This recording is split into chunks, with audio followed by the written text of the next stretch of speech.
Ao contemplar um mapa do mundo, há um ponto onde a imensidão do Atlântico e a vastidão do Pacífico parecem quase tocar-se, separados apenas por uma fina cicatriz de terra. O Istmo do Panamá. Durante séculos, esta estreita faixa de terra foi mais do que geografia. Foi um muro. Uma barreira intransponível que ditava o destino de impérios e fortunas. Para navios e homens, a escolha era brutal. Enfrentar uma viagem assombrosa de meses ao redor do Cabo Horn, onde a fúria dos oceanos se encontrava em tempestades lendárias e o risco de naufrágio era uma certeza constante. Ou a alternativa: desembarcar, arrastar mercadorias e esperanças através de uma selva impenetrável e pântanos febris, para depois, exaustos, se lançarem novamente ao mar. Era um processo lento, dispendioso e mortal. Foi precisamente ali, naquele obstáculo natural, que a humanidade tomou uma das suas decisões mais audaciosas: perfurar o planeta. Não com um túnel, mas com um canal navegável, uma ferida aberta na terra para unir as águas. Uma obra de engenharia monumental que iria redefinir o comércio mundial, a estratégia militar e a história de toda uma região. O Canal do Panamá não nasceu de um sonho romântico. Nasceu de uma necessável que antes era quase impensável: mover frotas comerciais e armadas de um oceano para o outro em questão de dias, não de meses. Nos finais do século XIX, os franceses, embriagados pelo triunfo do Canal de Suez, tentaram primeiro. Mas o Panamá não era Suez. Aqui não havia um deserto plano e seco, mas sim um inferno verde. Selvas densas, chuvas torrenciais que transformavam rios pacíficos em torrentes devastadoras em poucas horas, e uma terra instável, propensa a deslizamentos contínuos. E acima de tudo, havia um inimigo invisível e implacável: as doenças tropicais. A febre amarela e a malária ceifavam vidas com uma eficiência brutal, dizimando os trabalhadores. Durante essa técnica errada, um canal ao nível do mar. Tal era impossível naquele terreno. O Panamá é atravessado por uma espinha dorsal de colinas e rocha sólida. Escavar até ao nível do mar significaria um estaleiro interminável, uma batalha perdida contra a geologia e o clima. Os custos explodiram. O tempo arrastou-se. E a grande empresa francesa colapsou, deixando para trás um cemitério de sonhos e milhares de mortos. O projeto parecia amaldiçoado. Então, no início do século XX, entraram em cena os Estados Unidos. Para eles, a equação era diferente. Não era apenas comércio, era doutrina, controle de rotas, projeção de poder naval, influência global. Naqueles anos, o Panamá separou-se da Colômbia e nasceu como um estado independente, um nascimento assistido pelo forte interesse americano. Quase imediatamente, os Estados Unidos garantiram o direito de construir e administrar o canal numa zona sob o seu controle soberano. Mas ter a permissão e o dinheiro não era suficiente. Os dois grandes adversários permaneciam: a natureza e a doença. A solução decisiva veio de uma mudança de paradigma. O canal não seria ao nível do mar. A ideia vencedora foi a de um sistema de eclusas, um gigantesco elevador de água.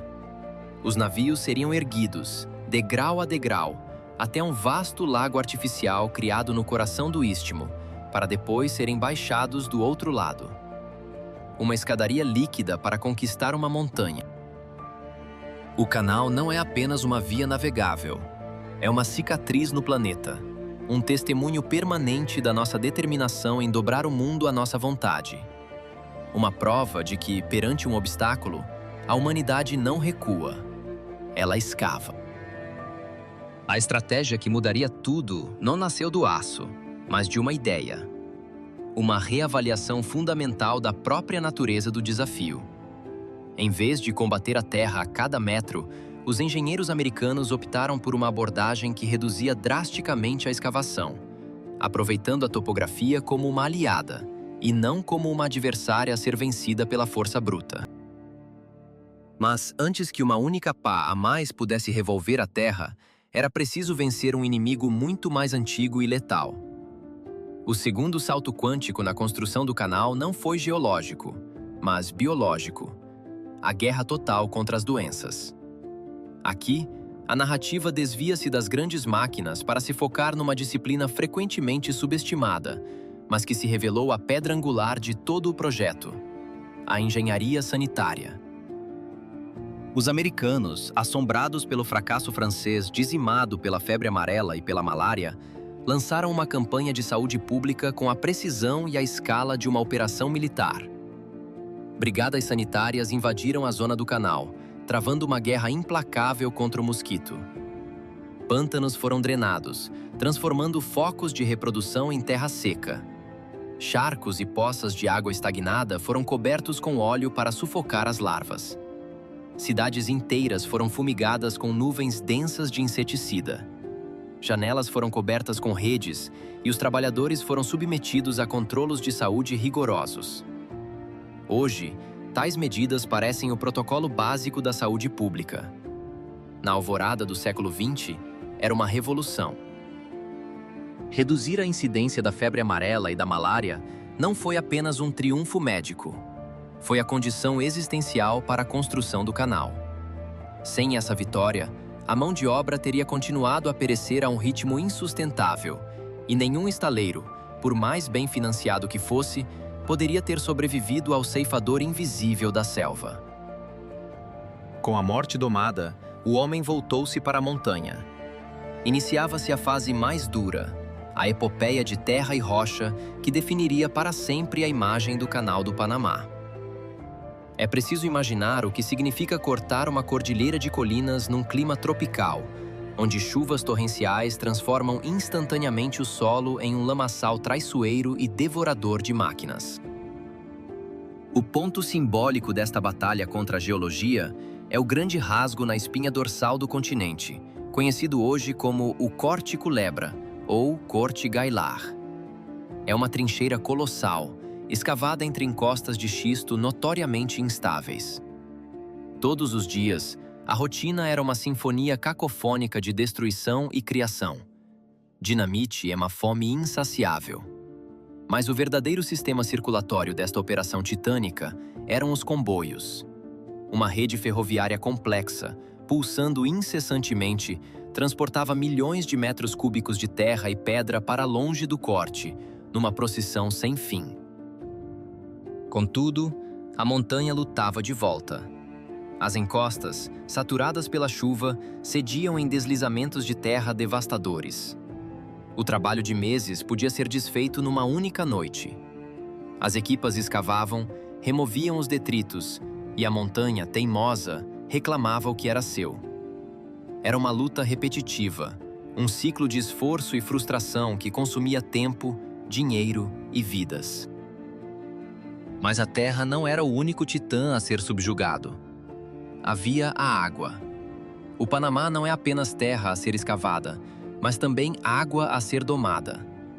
Os rios da região, em especial o imprevisível Rio Chagres, eram uma força da natureza. Durante a estação das chuvas, o seu caudal podia aumentar de forma exponencial, transformando-o numa torrente devastadora capaz de varrer tudo à sua passagem. A solução foi uma obra de engenharia de uma audácia sem precedentes. Em vez de desviar o rio, decidiram contê-lo. Construíram uma barragem gigantesca, a Barragem de Gatun, e com ela deram à luz um dos maiores lagos artificiais do mundo, o Lago Gatun. Este lago não era apenas um reservatório para controlar as cheias. Era uma parte integrante e navegável do próprio canal. Uma vasta secção central da rota transoceânica é, na verdade, a travessia deste imenso corpo de água doce. O problema foi transformado num recurso. O lago não só domesticava as cheias do Chagres, como também fornecia a colossal quantidade de água necessária para operar as eclusas. Porque as eclusas, o coração mecânico do canal, funcionam consumindo água. Cada vez que um navio sobe ou desce os degraus líquidos que ligam os oceanos, câmaras gigantescas são enchidas ou esvaziadas. A genialidade do sistema reside na sua simplicidade. A água entra e sai por gravidade, fluindo de níveis mais altos para mais baixos, através de um sistema de condutas e válvulas monumentais, sem a necessidade de uma única bomba. O processo é um balé mecânico de precisão. Um navio entra numa câmara. Os portões de aço, com a altura de um edifício de vários andares, fecham-se atrás dele. A água é então admitida ou drenada, elevando ou baixando a embarcação suave. Assim, o canal emergiu não como uma simples vala, mas como um complexo sistema hídrico, uma escadaria de água que permitiu aos navios escalar montanhas. No final, não é apenas uma passagem entre oceanos, mas um monumento à teimosia e ao engenho humano, a prova de que, perante o impossível, a humanidade não recua. Ela escava. Num movimento lento e majestoso, a embarcação ascende, ou desce, suspensa num equilíbrio perfeito. Permanece imóvel enquanto a água, o seu único elevador, a pôs do profundo, revelando a próxima câmara. O navio avança, deslizando para o próximo degrau desta escadaria líquida. A sequência repete-se, metódica e precisa. É um verdadeiro elevador, mas construído não com cabos e roldanas, e sim com a força pura da gravidade e milhões de litros de água doce. Uma obra que doma a topografia, que verga a própria terra à vontade humana. O desnível total a ser vencido é de aproximadamente 26 metros.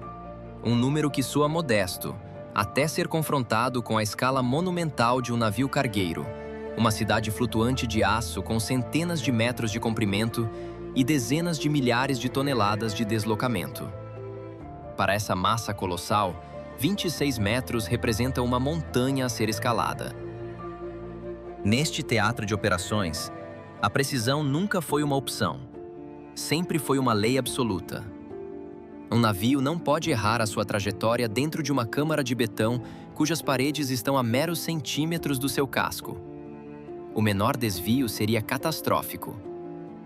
Durante décadas, para garantir esta dança milimétrica, a passagem era auxiliada por pequenas e potentes locomotivas sobre carris, conhecidas afetuosamente como mulas. Como sentinelas de aço, estas mulas guiavam a embarcação com cabos de alta tensão, mantendo-a perfeitamente centrada, corrigindo qualquer oscilação provocada pelo vento ou pela corrente. Hoje, embora a tecnologia tenha evoluído, o princípio fundamental permanece inalterado: controlo absoluto. Os espaços foram projetados no limite da engenharia, cada centímetro otimizado.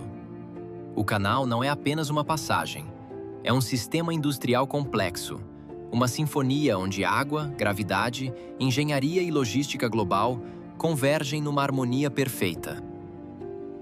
Quando o Canal do Panamá foi finalmente inaugurado ao tráfego, no ano de 1914, o mundo, tal como era conhecido, mudou irrevogavelmente. As rotas marítimas entre a costa leste e a costa oeste das Américas, que antes exigiam a perigosa circunnavegação do viajavam entre a Ásia e o Oceano Atlântico, encontraram um atalho planetário. Portos floresceram. Companhias de navegação redefiniram as suas frotas. As cadeias de abastecimento globais, as artérias do comércio moderno, adaptaram-se e foram redesenhadas em função desta nova e vital passagem. Mas o canal nunca foi uma entidade estática, congelada no tempo. Desde o seu primeiro dia, carregou consigo uma limitação intrínseca: a dimensão das embarcações que podia acolher. Durante quase um século, o mundo falou de navios Panamax, um padrão industrial para embarcações projetadas especificamente para caber, com precisão cirúrgica, nas eclusas originais. Contudo, o comércio global é uma força insaciável. Os navios porta-contentores cresceram, tornando-se gigantes que ultrapassavam em muito as dimensões do canal. Uma nova fase era inevitável. A resposta chegou com uma expansão monumental, culminando na inauguração de um novo conjunto de eclusas, maiores e mais eficientes, no ano de 2016. Esta obra permitiu a passagem de uma nova geração de navios, os Neo-Panamax, garantindo que o canal não se tornaria uma relíquia obsoleta da engenharia. Ainda assim, mesmo na sua forma moderna, o canal vive sobre um equilíbrio delicado. O seu verdadeiro combustível, a sua força vital, não é o aço nem o betão, mas a água doce. Sem chuvas suficientes para reabastecer o Lago Gatun, o seu vasto reservatório, o número de trânsitos diários pode ser drasticamente reduzido. Cada passagem consome uma quantidade colossal de água, que, por ação da gravidade, flui para o mar e se perde para sempre. Por esta razão, a gestão hídrica é a sua preocupação central. O canal tornou-se um termômetro sensível do nosso clima. Se os padrões de chuva se alteram, se os ciclos climáticos se tornam mais extremos, as regras do jogo mudam para esta artéria vital do comércio. E há outro aspecto, frequentemente ignorado nas discussões técnicas. O Canal do Panamá não é apenas uma maravilha da engenharia, é um ponto de pressão geopolítico.